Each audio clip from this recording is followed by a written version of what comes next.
सन्माननीय सदस्य नानाभाऊ. अध्यक्ष महाराज, याच्यामध्ये आपण पाहिलं असेल अध्यक्ष महाराज, मंत्री महोदय सांगतात की कुठलाही भ्रष्टाचार झालेला नाही अशा पद्धतीचं त्यांनी उत्तर दिलं. अध्यक्ष महाराज, सत्ता पक्षाचे आमदारही त्यावेळेस सांगतात की या पद्धतीच्या हॉपकिनच्या खरेदीमध्ये निकृष्ट दर्जाचं औषधी घेऊन त्या पद्धतीचं औषधी आपल्याला पुरवठा केलेल्या जातात.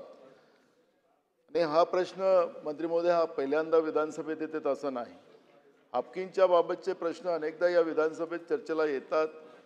आपण काहीतरी थातुरमातुर उत्तर देऊन त्याच्यावरचा विषय क्लोज करतो, कारण की हा लोकांच्या जीवनाशी आपण त्याला जीवनदान देण्यासाठी औषधीचा वापर करतो आणि सस्त्या दरात वेळ आलं तर मोफत आपल्याला त्या ठिकाणी रुग्णांना औषधे देता यावं यासाठी आपण या पद्धतीची खरेदी करतो.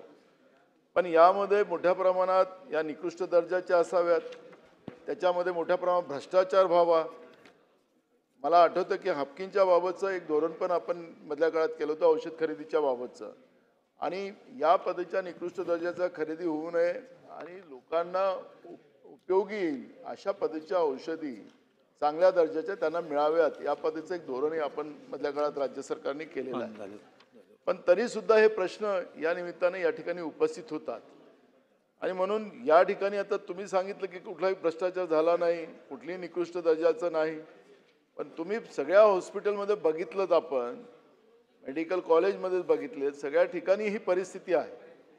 आणि म्हणून या प्रश्नाला नुसतं उत्तर द्यायचं म्हणून आणि संबंधित लोकांना वाचवण्यापुरतं नाही, की भविष्यात या पद्धतीच्या ही निकृष्ट दर्जाची खरेदी होता कामा नये आणि या पद्धतीच्या मनुष्याच्या जीवनाशी खेळ जो केला जातो तो खेळ थांबवण्याच्या दृष्टिकोनातून शासनामध्ये काय धोरण आखलं जाईल आणि त्याच्यासाठी उपाययोजना काय आखल्या जातील या पद्धतीचा माझा प्रश्न आहे.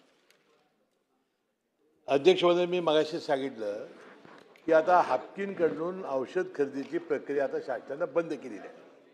आता ही खरेदीसाठी प्राधिकरणाची निर्मिती केलेली आहे.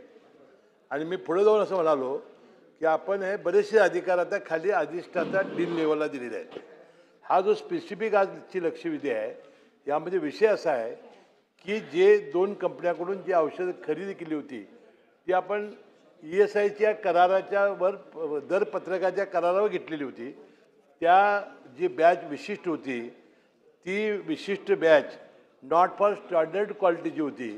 परंतु ती तक्रार आल्यानंतर आम्ही जी बॅच या हाफकिननं खरेदी केली होती ती बॅच आणि ह्या बॅचमध्ये फरक होता आणि आम्ही खरेदी केलेल्या बॅचमध्ये अशा पद्धतीचा जो नॉट फॉर स्टँडर्ड क्वालिटी हे अशा पद्धती नसल्यामुळं ते औषध चांगलं आहे असा आपण अन्न आणि औषध प्रशासनाच्या लॅबॉरेटरीनं आम्हाला सांगितलेलं आहे.